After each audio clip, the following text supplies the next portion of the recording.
on apercevait sur la route un attroupement de baigneurs et de paysans, car on avait coutume, chaque matin avant le déjeuner, de faire un tour sur ce chemin.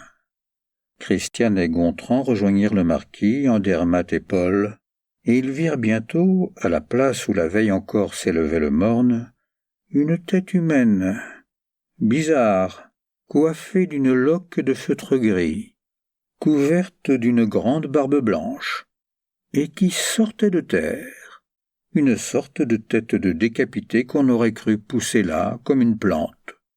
Autour d'elle, des vignerons stupéfaits regardaient, impassibles, les Auvergnats n'étant point moqueurs, tandis que 3 gros messieurs, clients des hôtels de second ordre, riaient et plaisantaient. Auriol et son fils, debout, contemplaient le vagabond qui trempait dans son trou, assis sur une pierre, avec de l'eau jusqu'au menton. On eût dit un supplicié d'autrefois, condamné pour quelque crime étrange de sorcellerie, et il n'avait point lâché ses béquilles baignées à côté de lui. Andermatt, ravi, répétait « Bravo, bravo ! Voilà un exemple que devraient suivre tous les gens du pays qui souffrent de douleur. » Et se penchant sur le bonhomme, il lui cria comme s'il eût été sourd « Êtes-vous bien ?» L'autre, qui semblait abruti complètement par cette eau brûlante, répondit « Il me semble que je fonds.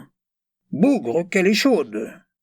Mais le père Auriol déclara « Plus qu'elle est chaude, plus que t'iras bien. » Une voix dit, derrière le marquis « Qu'est-ce que c'est que cela ?»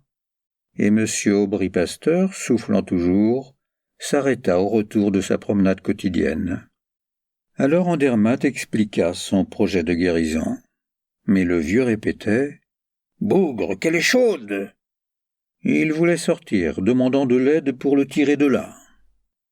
Le banquier finit par le calmer en lui promettant 20 sous de plus par bain. On faisait cercle autour du trou, où flottaient les haillons grisâtres dont était couvert ce vieux corps. Une voix dit « Quel pot-au-feu ! Je n'y tremperai pas une soupe. » Un autre reprit « La viande non plus ne m'irait guère. » Mais le marquis remarqua que les bulles d'acide carbonique semblaient plus nombreuses, plus grosses et plus vives dans cette nouvelle source que dans celle des bains. Les loques du vagabond en étaient couvertes, et ces bulles montaient à la surface en telle abondance que l'eau paraissait traversée par des chaînettes innombrables, par des chapelets infinis de tout petits diamants ronds, le grand soleil du plein ciel les rendant clairs comme des brillants. Alors Aubry-Pasteur se mit à rire. « Parbleu !» dit-il. « Écoutez ce qu'on fait à l'établissement. Vous savez qu'on prend une source comme un oiseau, dans une sorte de piège, ou plutôt dans une cloche. C'est ce qu'on appelle la captée. Or, l'an dernier, voici ce qui arriva à la source alimentant les bains. L'acide carbonique, plus léger que l'eau, s'emmagasinait au sommet de la cloche. Puis lorsqu'il s'y amassait en trop grande quantité, il se trouvait refoulé dans les conduits, remontait en abondance dans les baignoires, emplissait les cabines et asphyxiait les malades. On a eu 3 accidents en 2 mois. Alors on me consulta de nouveau, et j'inventai un appareil très simple, formé de 2 tuyaux, qui amenait séparément le liquide et le gaz de la cloche pour les mélanger à nouveau immédiatement sous le bain et reconstituer ainsi l'eau à son état normal, en évitant l'excès dangereux d'acide carbonique. Mais mon appareil aurait coûté 1 millier de francs. Alors savez-vous ce qu'a fait le geôlier ? Je vous le donne en 1000. Un trou dans la cloche pour se débarrasser du gaz, qui s'envola, bien entendu. De sorte qu'on vous vend des bains acidulés sans acide, ou du moins avec si peu d'acide que ça ne vaut plus grand-chose. Tandis qu'ici, regardez. Tout le monde était indigné. On ne riait plus et on contemplait avec envie le paralytique. Chaque baigneur aurait volontiers saisi une pioche pour se creuser un trou à côté de celui du vagabond. Mais Andermatt prit par le bras l'ingénieur, et ils s'éloignèrent en causant. De temps en temps, Aubry-Pasteur s'arrêtait, semblait tracer une ligne avec sa canne, indiquait des points, et le banquier écrivait des notes sur un calepin. Christiane et Paul Bretigny s'étaient mis à parler. Il lui racontait son voyage en Auvergne, ce qu'il avait vu et senti. Il aimait la campagne avec ses instincts ardents où transperçait toujours de l'animalité. Il l'aimait en sensuelle qu'elle émeut, dont elle fait vibrer les nerfs et les organes. Il disait « Moi, madame, il me semble que je suis ouvert, et tout entre en moi, tout me traverse, me fait pleurer ou grincer des dents. Tenez, quand je regarde cette côte-là en face, ce grand pli vert, ce peuple d'arbres qui grimpe la montagne, j'ai tout le bois dans les yeux. Il me pénètre, m'envahit, coule dans mon sang. Et il me semble aussi que je le mange, qu'il m'emplit le ventre. Je deviens un bois moi-même. » Il riait en racontant cela, ouvrait ses grands yeux ronds tantôt sur le bois et tantôt sur Christiane. Et elle, surprise, étonnée, mais facile à impressionner, se sentait aussi dévorée comme le bois par ce regard avide et large. Paul reprit « Et si vous saviez quelle jouissance je dois à mon nez ? Je bois cet air-là, je m'en grise, j'en vis, et je sens tout ce qu'il y a dedans, tout, absolument tout. Tenez, je vais vous le dire. D'abord, avez-vous remarqué, depuis que vous êtes ici, une odeur délicieuse, à laquelle aucune autre odeur n'est comparable, si fine, si légère, qu'elle semble presque, comment dirais-je, une odeur immatérielle.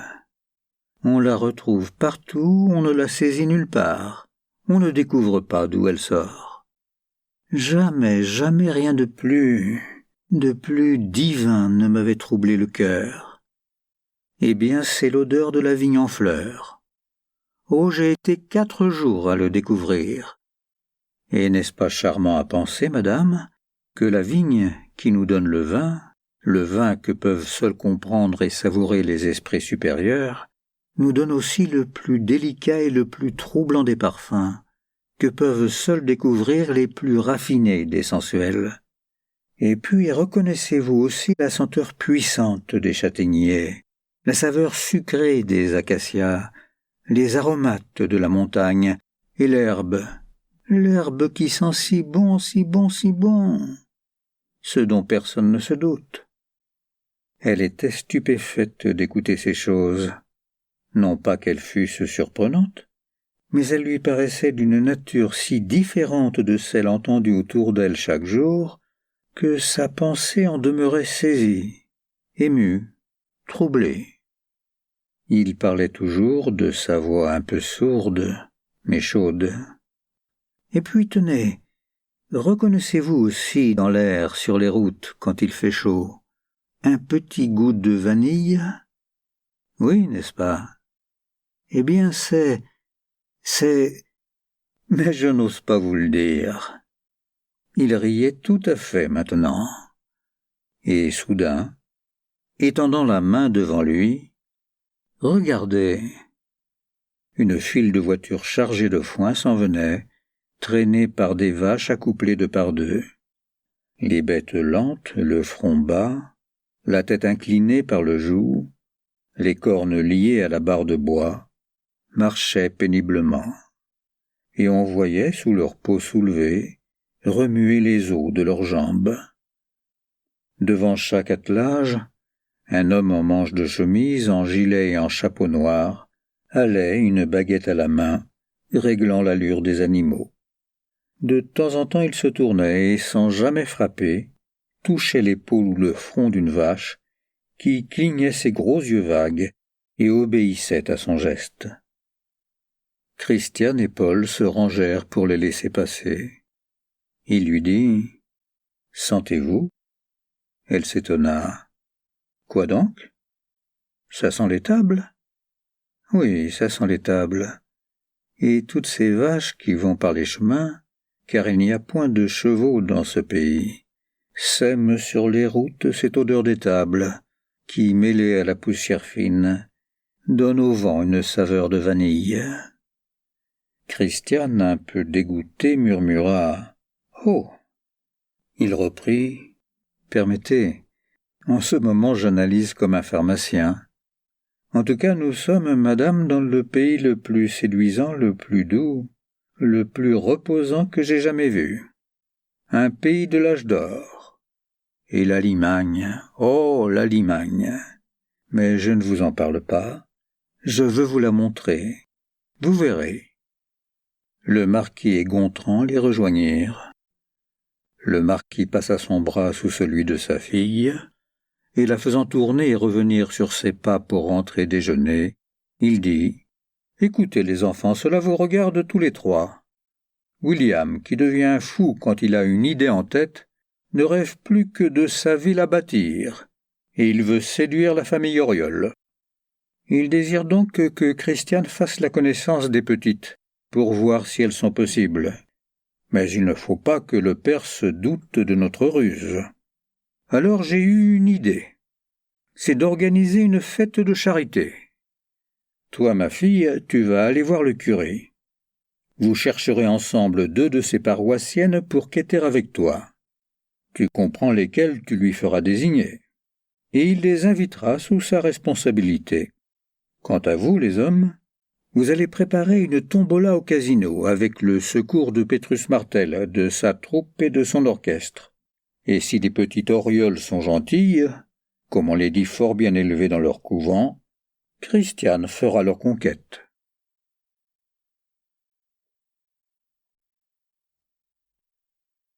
Partie 1, chapitre 5. Pendant 8 jours, Christiane ne s'occupa que de la préparation de cette fête. Le curé, en effet, parmi ses paroissiennes, n'avait trouvé que les petites Orioles qui fussent dignes de quêter avec la fille du marquis de Ravenel. Et heureux de pouvoir se mettre en avant, il avait fait toutes les démarches, tout organisé, tout réglé, et invité lui-même les jeunes filles, comme si l'idée première venait de lui. La commune était agitée, et les mornes baigneurs, tenant un nouveau sujet de conversation, emplissaient les tables d'hôtes d'aperçus variés sur les recettes possibles des 2 séances, religieuses et profanes. La journée commença bien. Il faisait un admirable temps d'été, chaud et clair, brillant dans la plaine et délicieux sous les arbres du village. La messe était à 9h, une messe rapide en musique. Christiane, arrivée avant l'office pour jeter un coup d'œil sur l'ornementation de l'église, faite avec des guirlandes de fleurs venues de Royat et de Clermont-Ferrand, entendit marcher derrière elle. Le curé, l'abbé Litre, la suivait accompagné des petites Orioles, et il fit les présentations. Christiane aussitôt invita les jeunes filles à déjeuner. Elles acceptèrent en rougissant et en saluant avec des révérences. Les fidèles commençaient à arriver. Elles s'assirent toutes les 3 sur 3 chaises d'honneur qu'on leur avait préparées au bord du chœur, en face de 3 autres, occupées par de jeunes garçons endimanchés, fils du maire, de l'adjoint et d'un conseiller municipal, choisis pour accompagner les quêteuses et pour flatter l'autorité locale. Tout se passa fort bien, d'ailleurs. L'office fut court. La quête donna 110 francs, qui, joints aux 500 d'Andermatt, aux 50 francs du marquis et aux 100 francs de Paul Bretigny, faisait un total de 760, ce qui n'était jamais arrivé dans la commune d'Enval. Puis, après la cérémonie, on emmena à l'hôtel les petites Orioles. Elles paraissaient un peu intimidées, sans gaucherie cependant, et ne parlaient guère, plutôt par modestie que par crainte. Elles déjeunèrent à table d'hôte, et elles plurent aux hommes, à tous les hommes. L'aînée plus grave, la cadette plus vive, l'aînée plus comme il faut, au sens vulgaire du mot, la cadette plus gracieuse. Elles se ressemblaient pourtant aussi complètement que peuvent se ressembler 2 sœurs. Dès que le repas fut fini, on se rendit au casino pour le tirage de la tombola, qui avait lieu à 2h. Le parc, déjà envahi par les baigneurs et les paysans mêlés, présentait l'aspect d'une fête foraine. Sous leurs kiosques chinois, les musiciens exécutaient une symphonie champêtre, œuvre de saint Landré lui-même. Paul, qui accompagnait Christiane, s'arrêta. « Tiens, dit-il, c'est joli cela. Il a du talent, ce garçon. Avec un orchestre, ça ferait un grand effet. » Puis il demanda « Aimez-vous la musique, madame ?»« Beaucoup. Moi, elle me ravage. Quand j'écoute une œuvre que j'aime, il me semble d'abord que les premiers sons détachent ma peau de ma chair, la fondent, la dissolvent, la font disparaître et me laissent comme un écorché vif, sous toutes les attaques des instruments. Et c'est en effet sur mes nerfs que joue l'orchestre, sur mes nerfs à nu, frémissants, qui tressaillent à chaque note. Je l'entends, la musique, non pas seulement avec mes oreilles, mais avec toute la sensibilité de mon corps, vibrant des pieds à la tête. Rien ne me procure un pareil plaisir, ou plutôt un pareil bonheur. » Elle souriait et dit « Vous sentez vivement ? Parbleu, à quoi servirait de vivre si on ne sentait pas vivement ? Je n'envie pas les gens qui ont sur le cœur une carapace de tortue ou un cuir d'hippopotame. Ceux-là seuls sont heureux qui souffrent par leurs sensations, qui les reçoivent comme des chocs, et les savourent comme des friandises. Car il faut raisonner toutes nos émotions, heureuses ou tristes, sans rassasier, sans griser jusqu'au bonheur le plus aigu, ou jusqu'à la détresse la plus douloureuse. » Elle leva les yeux sur lui, un peu surprise comme il l'était depuis 8 jours par toutes les choses qu'il disait. Depuis 8 jours, en effet, ce nouvel ami, car il était devenu son ami tout de suite, malgré la répugnance des premières heures, secouait à tout instant la tranquillité de son âme, et il l'agitait comme on agite un bassin en y jetant des pierres. Et il jetait des pierres, de grosses pierres, dans cette pensée encore ensommeillée. Le père de Christiane, comme tous les pères, l'avait toujours traitée en petite fille à qui on ne doit pas dire grand-chose. Son frère la faisait rire et non point réfléchir. Son mari ne s'imaginait pas qu'on dût parler de quoi que ce fût avec sa femme, en dehors des intérêts de la vie commune. Et elle avait vécu jusqu'ici dans une torpeur d'esprit satisfaite et douce. Ce nouveau venu ouvrait son intelligence à coups d'idées qui ressemblaient à des coups de hache. C'était d'ailleurs un de ces hommes qui plaisent aux femmes, à toutes les femmes, par sa nature même, par l'acuité vibrante de ses émotions. Il savait leur parler, tout leur dire, et il leur faisait tout comprendre. Incapable d'un effort continu, mais intelligent à l'extrême, aimant toujours ou détestant avec passion, parlant de tout avec une fougue naïve d'homme frénétiquement convaincu, aussi changeant qu'il était enthousiaste, il avait à l'excès le vrai tempérament des femmes, leur crédulité, leur charme, leur mobilité, leur nervosité, avec l'intelligence supérieure, active, ouverte et pénétrante d'un homme. Gontran les rejoignit brusquement. « Retournez-vous, dit-il, et regardez le ménage Honorat. » Ils se retournèrent et aperçurent le docteur Honorat, flanqué d'une grosse et vieille dame en robe bleue, dont la tête semblait un jardin de pépiniériste, toutes les variétés de plantes et de fleurs se trouvant réunies sur son chapeau. Christiane, stupéfaite, demanda « C'est sa femme ? Mais elle a 15 ans de plus que lui. » « Oui, 65 ans. Une ancienne sage-femme aimée entre 2 accouchements. C'est du reste, paraît-il, un de ces ménages où on se cogne du matin au soir. » Il revenait vers le casino, attiré par les clameurs du public. Sur une grande table devant l'établissement étaient étalés les lots de la tombola dont Pétrus Martel, assisté de mademoiselle Audelin de l'Odéon, une toute petite brunette, tirait et annonçait les numéros avec des boniments de charlatans qui amusaient beaucoup la foule. Le marquis, accompagné des petits Oriols et d'Andermatt, reparut et demanda « Restons-nous ici, c'est bien bruyant. » Alors on se décida à faire une promenade sur la route à mi-côte qui va d'Enval à la Roche-Pradière. Pour l'atteindre, Ils montèrent d'abord l'un derrière l'autre, un sentier étroit à travers les vignes. Christiane marchait en tête, d'un pas souple et rapide. Depuis son arrivée en ce pays, elle se sentait exister d'une façon nouvelle, avec une activité de plaisir et de vie qu'elle ne connaissait point autrefois. Peut-être les bains, la faisant mieux portante, la débarrassant des légers troubles des organes qui gênent et attristent sans cause sensible, la disposait-il à mieux percevoir, à mieux goûter toute chose. Peut-être se sentait-elle simplement animée, fouettée par la présence et l'ardeur d'esprit de ce garçon inconnu qui lui apprenait à comprendre. Elle respirait par grands souffles prolongés, en songeant à tout ce qu'il avait dit sur les parfums errants dans le vent. « C'est vrai, pensait-elle, qu'il m'a enseigné à sentir l'air. » Et elle retrouvait toutes les odeurs, celle de la vigne surtout, si légère, si fine, si fuyante. Elle atteignit la route, et des groupes se formèrent.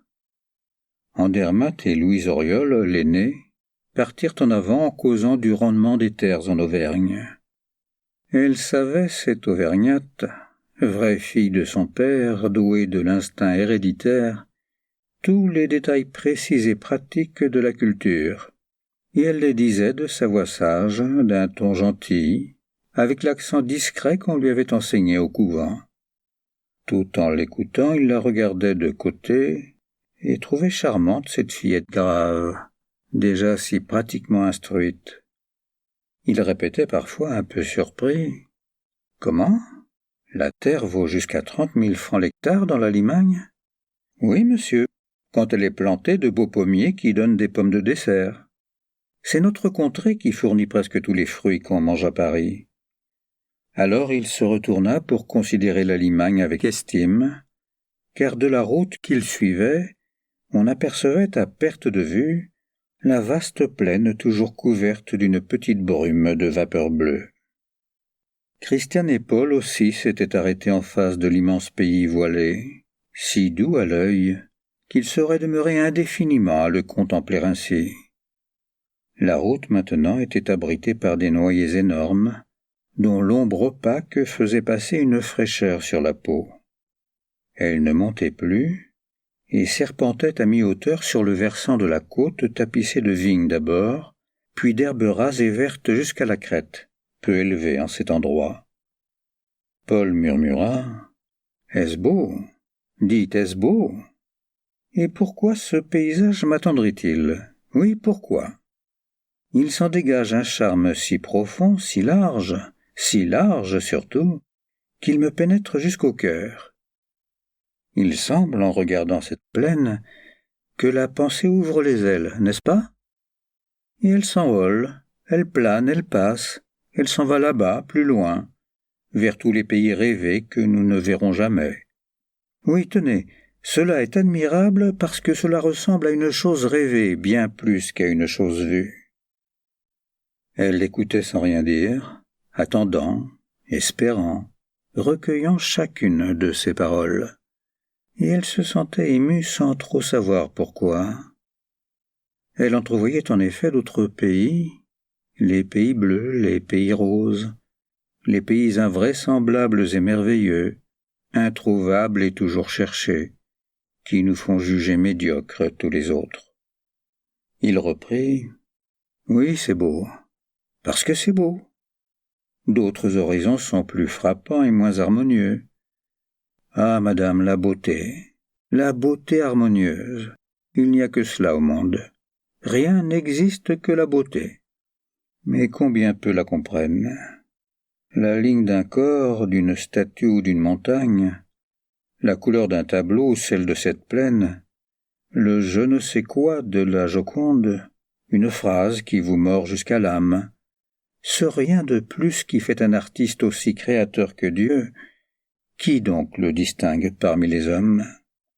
Tenez, je vais vous dire 2 strophes de Baudelaire. » Et il déclama « Que tu viennes du ciel ou de l'enfer, qu'importe, ô beauté, monstre énorme, effrayant, ingénu, si ton œil, ton souris, Ton pied m'ouvre la porte d'un infini que j'aime et n'ai jamais connu. De Satan ou de Dieu, qu'importe, ange ou sirène, qu'importe si tu rends, fée aux yeux de velours, rythme, parfum, lueur, ô mon unique reine, l'univers moins hideux et les instants moins lourds. Christiane maintenant le regardait, étonnée de son lyrisme, l'interrogeant de l'œil, ne comprenant pas bien quelle chose extraordinaire pouvait contenir cette poésie. Il devina sa pensée, et s'irrita de ne lui avoir point communiqué son exaltation, car il les avait fort bien dit, ces vers. Et il reprit avec une nuance de dédain: « Je suis un fou de vouloir vous forcer à goûter un poète d'une inspiration si subtile. Un jour viendra, je l'espère, où vous sentirez comme moi ces choses-là. Les femmes, douées de bien plus d'intuition que de compréhension, ne saisissent les intentions secrètes et voilées de l'art que si on fait d'abord un appel sympathique à leurs pensées. » Et la saluant, il ajouta: « Je m'efforcerai, madame, de faire cet appel sympathique. » Elle ne le trouva pas impertinent, mais bizarre, et d'ailleurs elle ne cherchait même plus à comprendre, frappée soudain par une remarque qu'elle n'avait pas encore faite. Il était fort élégant, mais d'une taille trop haute et trop forte, d'une allure trop virile pour qu'on s'aperçût tout de suite de la recherche fine de sa toilette. Et puis sa tête avait quelque chose de brutal, d'inachevé, qui donnait à toute sa personne un aspect un peu lourd au premier coup d'œil. Mais lorsqu'on s'était accoutumé à ses traits, on y trouvait du charme, un charme puissant et rude, qui devenait par moments très doux, selon les inflexions tendres de sa voix toujours voilée. Christiane se disait, en remarquant pour la première fois combien il était soigné des pieds à la tête: « Décidément, c'est un homme dont il faut découvrir une à une les qualités. » Mais Gontran les rejoignait en courant. Il criait: « Sœur! Hé, Christiane, attends !» Et lorsqu'il les eut rattrapés, il leur dit, riant encore: « Oh, venez donc écouter la petite Oriole. Elle est drôle comme tout, elle a un esprit étonnant. Papa a fini par la mettre à son aise et elle nous raconte les choses les plus comiques de la terre. Attendez-les. » Ils attendirent le marquis qui s'en venait avec la cadette des fillettes, Charlotte Oriole. Elle racontait avec une verve enfantine et sournoise des histoires du village, des naïvetés, des roueries de paysans. Et elle les imitait avec leurs gestes, leurs allures lentes, leurs paroles graves, leurs fouchtras, leurs innombrables bougres, qu'elle prononçait bigres, mimant d'une façon qui rendait charmante sa jolie figure éveillée tous les mouvements de leur physionomie. Ses yeux vifs brillaient. Sa bouche assez grande s'ouvrait bien, montrant de belles dents blanches. Son nez un peu relevé lui donnait un air d'esprit, et elle était fraîche, d'une fraîcheur de fleur à faire frémir d'envie les lèvres. Le marquis ayant passé presque toute son existence dans ces terres, Christiane et Gontran, élevés dans le château familial au milieu des fiers et gros fermiers normands, qu'on recevait quelquefois à table suivant l'usage, et dont les enfants, camarades de première communion, étaient traités par eux familièrement, savaient parler à cette petite campagnarde aux trois quarts mondaine déjà, avec une franchise amicale, un tact cordial et sûr, qui éveillait tout de suite en elle une assurance gaie et confiante. Andermatt et Louise revenaient, ayant été jusqu'au village et ne voulant point y pénétrer. Et tout le monde s'assit au pied d'un arbre, sur l'herbe du fossé. Ils restèrent là longtemps, causant doucement de tout et de rien, dans une languissante torpeur de bien-être. Parfois une charrette passait, toujours traînée par les deux vaches dont le joug inclinait et tordait les têtes, et toujours conduite par un paysan au ventre creux, coiffé du grand chapeau noir, dirigeant les bêtes du bout de sa mince baguette, avec des mouvements de chef d'orchestre. L'homme se découvrait, saluant les petites orioles, et les fillettes répondaient par un « bonjour » familier, jeté de leur voix jeune. Puis, comme l'heure avançait, on rentra. En approchant du parc, Charlotte Oriol s'écria « Oh, la bourrée! La bourrée !» On dansait la bourrée, en effet, sur un vieil air auvergnat. Paysans et paysannes marchaient et sautaient en faisant des grâces, tournaient et se saluaient. Celles-ci pinçant et soulevant leurs jupes avec 2 doigts de chaque main, ceux-là les bras ballants ou arrondis comme des anses. L'air monotone et gentil dansait aussi dans le vent plus frais du soir. C'était toujours la même phrase chantée par le violon sur un ton suraigu, et dont les autres instruments scandaient le rythme, rendaient l'allure plus bondissante. Et c'était bien la musique simple et paysanne, alerte et sans art, qui convenait à ce menuet rustique et lourdeau. Les baigneurs aussi essayaient de danser. Pétrus Martel bondissait en face de la petite Audelin, maniérée comme une marcheuse de ballet. Le comique La Palme mimait un pas extravagant autour de la caissière du casino, qui semblait agitée par des souvenirs de Bullier.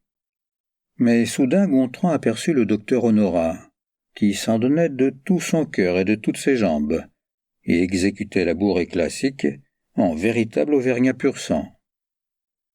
L'orchestre se tut. Tous s'arrêtèrent. Le docteur vint saluer le marquis. Il s'essuyait le front et soufflait. « C'est bon, dit-il, d'être jeune quelquefois. » Gontran lui posa la main sur l'épaule et, souriant d'un air mauvais, « Vous ne m'aviez pas dit que vous étiez marié ?» Le médecin cessa de s'essuyer et répondit avec gravité « Oui, je le suis, et mal. » « Vous dites ? » ?»« Je dis mal marié. Ne faites jamais cette folie-là, jeune homme. » »« Pourquoi ? » ?»« Pourquoi ? Tenez, voilà 20 ans que je suis marié. Eh bien, je ne m'y accoutume pas. Tous les soirs en rentrant, je me dis « Tiens, cette vieille dame est encore chez moi, elle ne s'en ira donc jamais ?» Tout le monde se mit à rire tant il avait l'air sérieux et convaincu. Mais les cloches d'hôtel sonnaient le dîner. La fête était terminée. On reconduisit Louise et Charlotte Oriol à la maison paternelle, et quand on les eut quittées, on parla d'elles. Tout le monde les trouvait charmantes. Seul Andermatt préférait l'aînée. Le marquis dit « Comme la nature féminine est souple. Le seul voisinage de leur paternelle dont elles ne connaissent même pas l'usage a fait des dames de ces campagnardes. » Christiane ayant demandé à Paul Bretigny « Et vous, laquelle préférez-vous » Il murmura « Oh, moi je ne les ai même pas regardées. Ce n'est pas elles que je préfère. » Il avait parlé très bas, et elle ne répondit rien.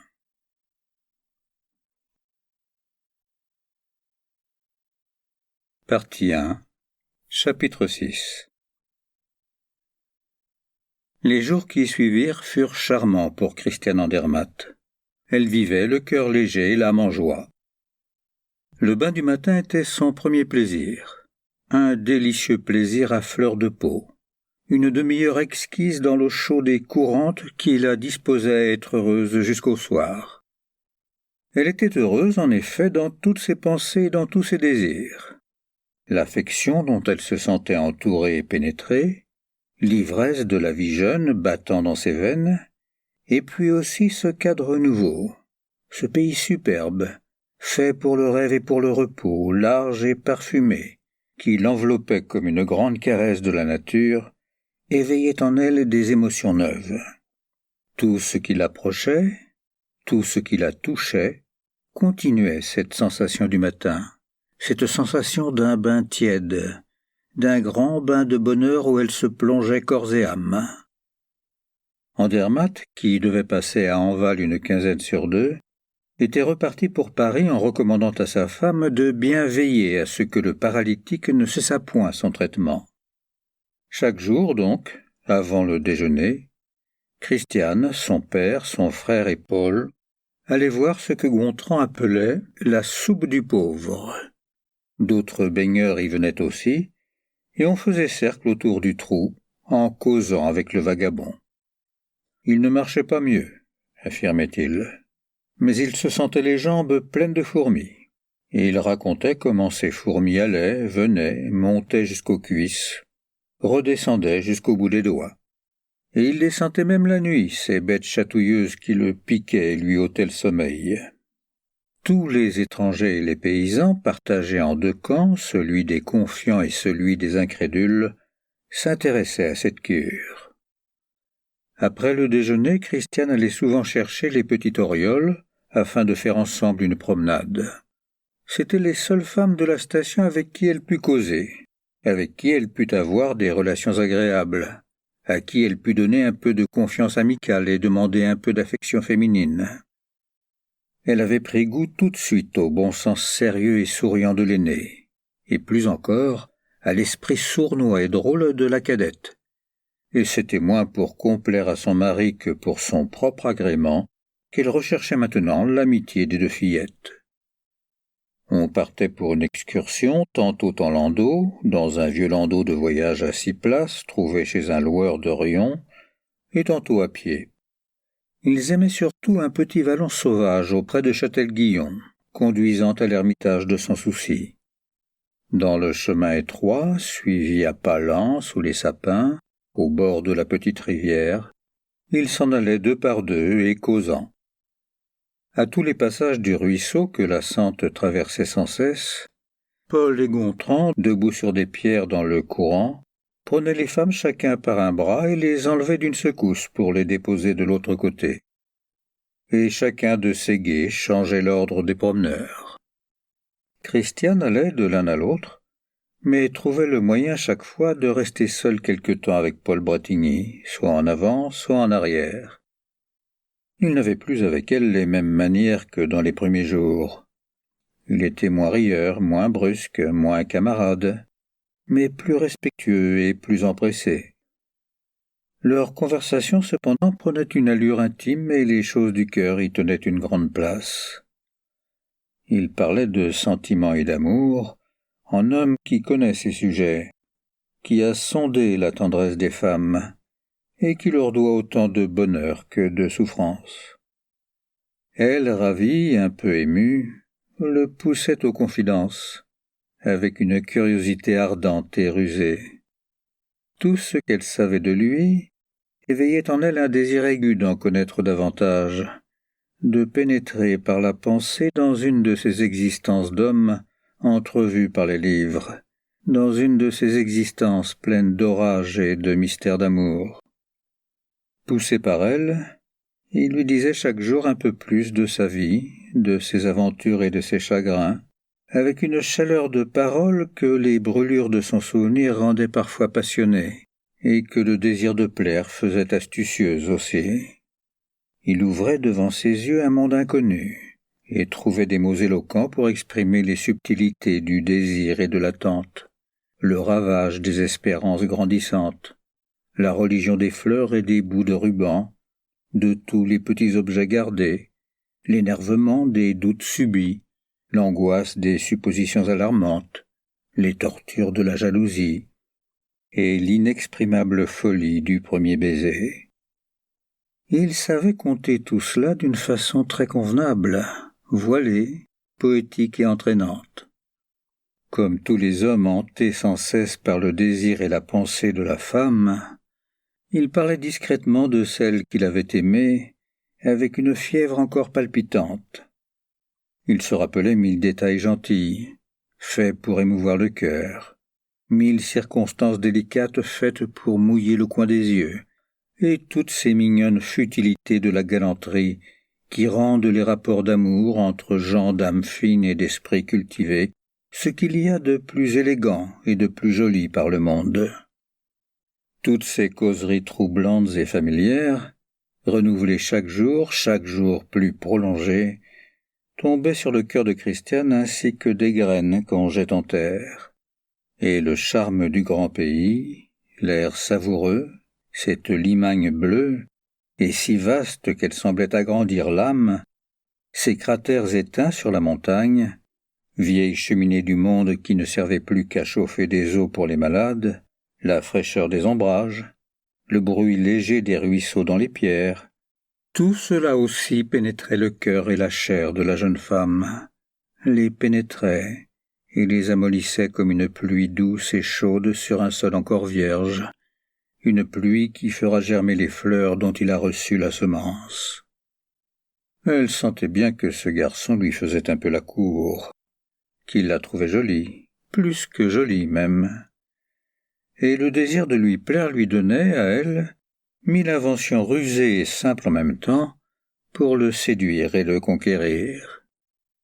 Quand il avait l'air ému, elle le quittait brusquement.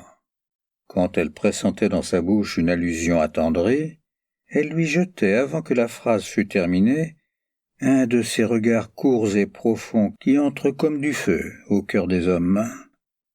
Elle avait de fines paroles, de doux mouvements de tête, des gestes distraits de la main, et des airs mélancoliques bien vite arrêtés par un sourire, pour lui montrer, sans lui rien dire, qu'il ne perdait pas ses efforts. Que voulait-elle? Rien. Qu'attendait-elle de cela? Rien. Elle s'amusait à ce jeu uniquement parce qu'elle était femme, parce qu'elle n'en sentait point le danger, parce que, sans rien pressentir, elle voulait voir ce qu'il ferait. Et puis en elle s'était développée tout à coup cette coquetterie native qui couve dans les veines de toutes les créatures femelles. L'enfant endormi et naïf d'hier s'était éveillé brusquement, souple et perspicace, en face de cet homme qui lui parlait sans cesse d'amour. Elle devinait le trouble croissant de sa pensée auprès d'elle. Elle voyait l'émotion naissante de son regard, et elle comprenait les intonations différentes de sa voix, avec cette intuition particulière de celles qui se sentent sollicitées d'aimer. D'autres hommes déjà lui avaient fait la cour dans les salons, sans obtenir d'elle autre chose que des moqueries de gamines égayées.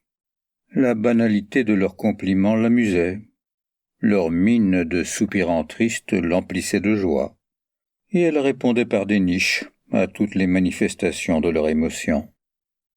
Avec celui-là, elle s'était sentie soudain en face d'un adversaire séduisant et dangereux, et elle était devenue cet être adroit, clairvoyant par instinct, armé d'audace et de sang-froid, qui, tant que son cœur reste libre, guette, surprend, et entraîne les hommes dans l'invisible filet du sentiment.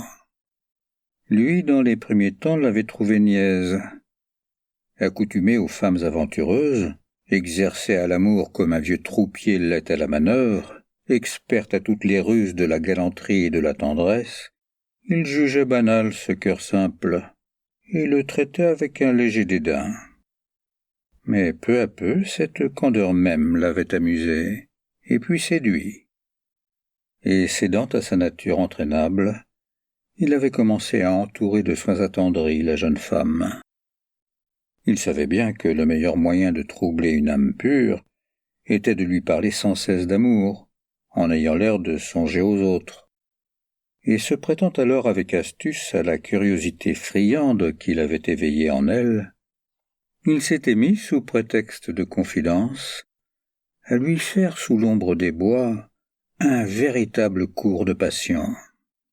Il s'amusait comme elle à ce jeu, lui montrait par toutes les menues attentions que savent trouver les hommes le goût grandissant qu'il avait pour elle, et se posait en amoureux sans se douter encore qu'il le deviendrait vraiment.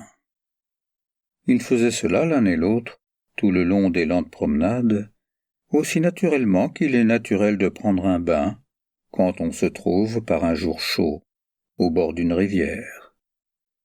Mais à partir du moment où la vraie coquetterie se déclara chez Christiane, à partir de l'heure où elle découvrit toutes les adresses natives de la femme pour séduire les hommes, où elle se mit en tête de jeter à ses genoux ce passionné, comme elle aurait entrepris de gagner une partie de croquet, il se laissa prendre, ce rouet candide, aux mines de cette innocente, et il commença à l'aimer.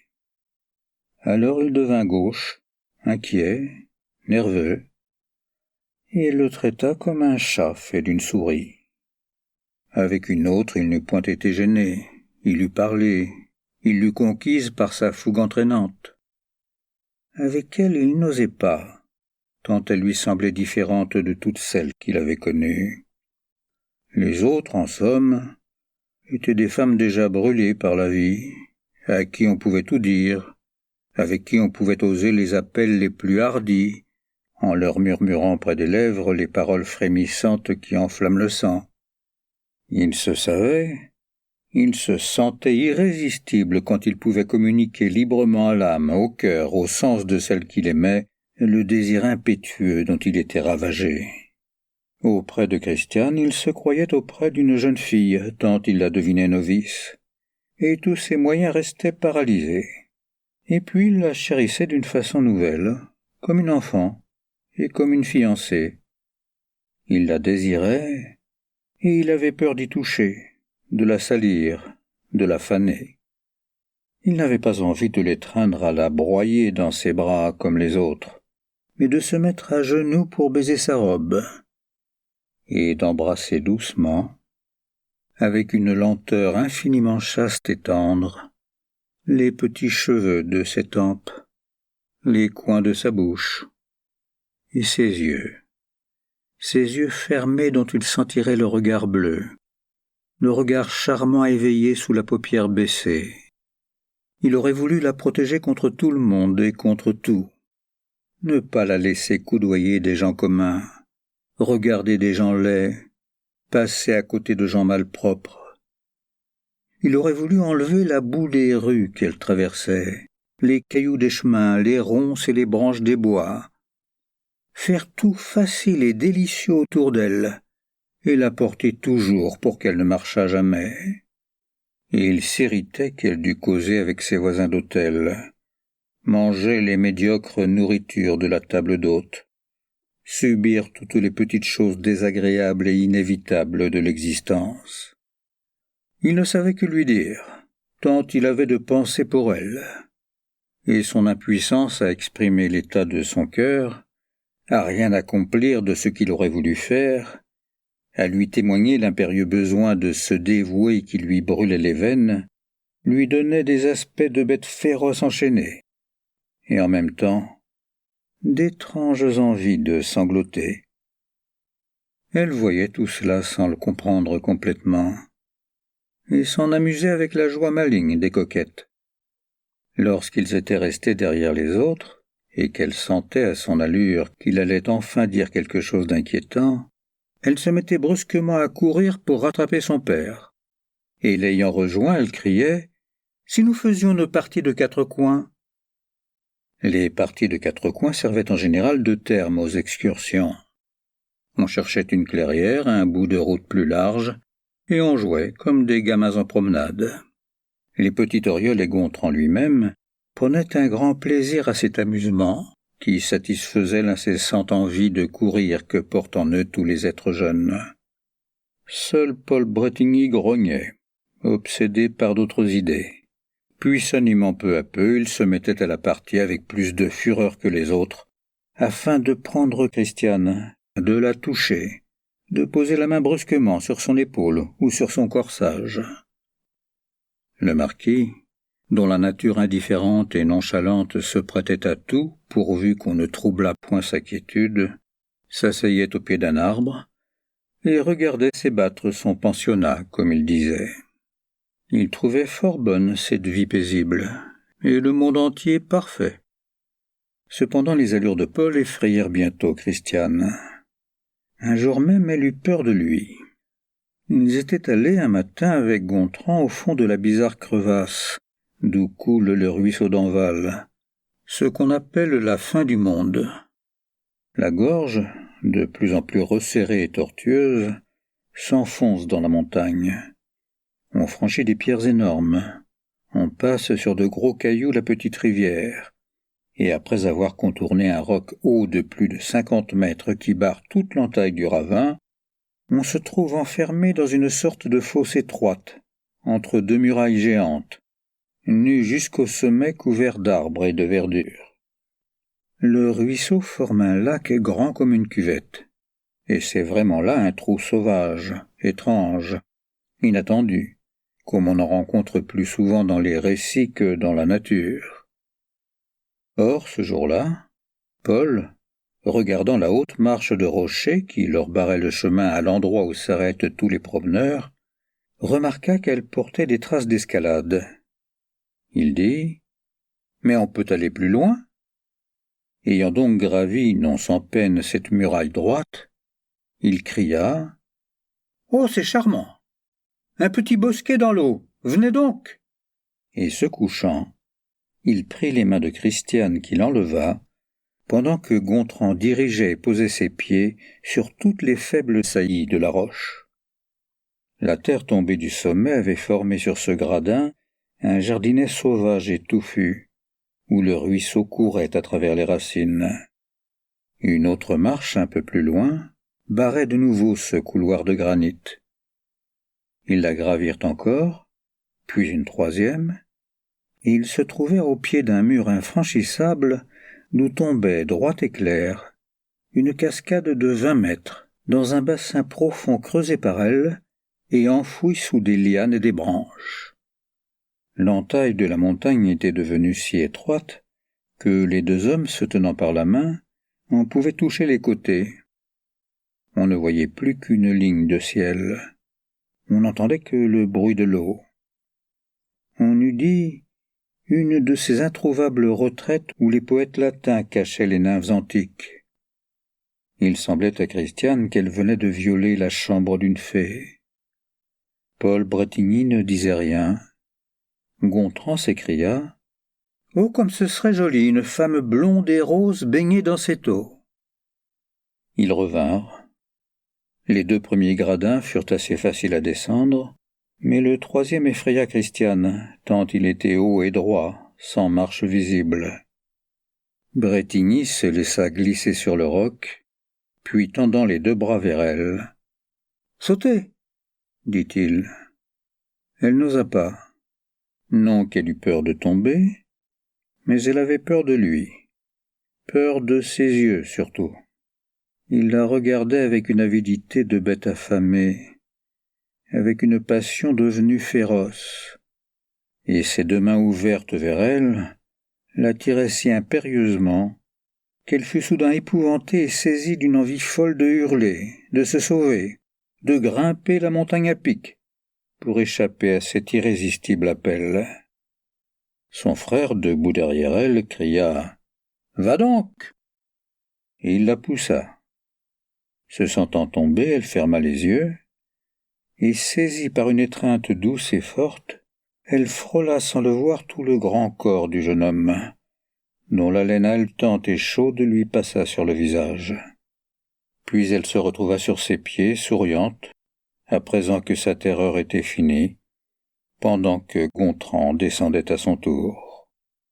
Cette émotion l'ayant rendue prudente, elle prit garde durant quelques jours de ne se point trouver seule avec Bretigny, qui semblait rôder autour d'elle maintenant, comme le loup des fables autour d'une brebis. Mais une grande excursion avait été décidée. On devait emporter des provisions dans le landau à 6 places et aller dîner avec les sœurs Auriol au bord du petit lac de Tazna, qu'on appelle dans le pays le gour de Tazna, pour revenir de nuit au clair de lune. On partit donc une après-midi par un jour torride, sous un soleil dévorant qui chauffait comme des dalles de four les granits de la montagne. La voiture montait la côte au pas des 3 chevaux soufflants et couverts de sueur. Le cocher sommeillait sur son siège, la tête baissée, et des légions de lézards verts couraient sur les pierres au bord de la route. L'air brûlant semblait plein d'une invisible et lourde poussière de feu. Parfois on l'eût dit figé, résistant, épais à traverser. Parfois il s'agitait un peu, il faisait passer sur les visages des souffles ardents d'incendie, où flottait une odeur de résine chaude au milieu des longs bois de pin. Personne ne parlait dans la voiture. Les 3 femmes, dans le fond, fermaient leurs yeux éblouis sous l'ombre rose des ombrelles. Le marquis et Gontran, un mouchoir sur le front, dormaient. Paul regardait Christiane, qui le guettait aussi entre ses paupières baissées. Et le landau, soulevant une colonne de fumée blanche, suivait toujours l'interminable montée. Lorsqu'il eut atteint le plateau, le cocher se redressa, les chevaux se mirent à trotter, et on parcourut un grand pays onduleux, boisé, cultivé, peuplé de villages et de maisons isolées. On apercevait au loin, à gauche, les grands sommets tronqués des volcans. Le lac de Tazenac, qu'on allait voir, était formé par le dernier cratère de la chaîne d'Auvergne. Après 3 heures de route, Paul dit soudain « Tenez, des laves !» Des rochers bruns, bizarrement tordus, crevassaient le sol au bord de la route. On voyait à droite une montagne Camarde, dont le large sommet avait l'air creux et plat. On prit un chemin qui semblait entrer dedans par une entaille en triangle, et Christiane, qui s'était levée, découvrit tout à coup dans un vaste et profond cratère un beau lac frais, et rond ainsi qu'une pièce d'argent. Les pentes rapides du mont, boisées à droite et nues à gauche, tombaient dans l'eau qu'elles entouraient d'une haute enceinte régulière. Et cette eau calme, plate et luisante comme un métal, reflétait les arbres d'un côté, et de l'autre la côte aride avec une netteté si parfaite qu'on ne distinguait point les bords, et qu'on voyait seulement dans cet immense entonnoir où se mirait au centre le ciel bleu, un trou clair et sans fond, qui semblait traverser la terre percée de part en part jusqu'à l'autre firmament. La voiture ne pouvait aller plus loin. On descendit et on prit par le côté boisé un chemin qui tournait autour du lac, sous les arbres, à mi-hauteur de la pente. Cette route, où ne passaient que les bûcherons, était verte comme une prairie, et on voyait à travers les branches l'autre côté en face, et l'eau luisante au fond de cette cuve de montagne. Puis on gagna par une clairière le rivage même, pour s'asseoir sur un talus de gazon ombragé par des chênes. Et tout le monde s'étendit dans l'herbe avec une joie animale et délicieuse. Les hommes s'y roulaient, y enfonçaient leurs mains, et les femmes, doucement couchées sur le flanc, y posaient leurs joues comme pour y chercher une fraîche caresse. C'était, après la chaleur de la route, une de ces sensations douces si profondes et si bonnes qu'elles sont presque des bonheurs. Alors le marquis s'endormit de nouveau. Gontran bientôt en fit autant. Paul se mit à causer avec Christiane et les jeunes filles. De quoi? De pas grand-chose. De temps en temps, un d'eux disait une phrase. Un autre répondait après une minute de silence. Et les paroles, lentes, paraissaient engourdies dans leur bouche comme les pensées dans leurs esprits. Mais le cocher ayant apporté le panier aux provisions, les petites orioles, accoutumées chez elles aux soins du ménage, gardant encore des habitudes actives de travail domestique, se mirent aussitôt à le déballer et à préparer le dîner un peu plus loin, sur le gazon. Paul restait étendu à côté de Christiane qui rêvait, et il murmura, si bas qu'elle entendit à peine, si bas que ces mots frôlèrent son oreille, comme ces bruits confus qui passent dans le vent, « Voici les meilleurs moments de ma vie. » Pourquoi ces vagues paroles la troublèrent-elles jusqu'au fond du cœur? Pourquoi se sentit-elle brusquement attendrie comme elle ne l'avait jamais été? Elle regardait dans les arbres un peu plus loin une toute petite maison, un pavillon de chasseurs ou de pêcheurs. Nous espérons que vous avez apprécié cet aperçu. Pour continuer à écouter ce livre audio sur Google Play Livres, utilisez le lien dans la description de la vidéo.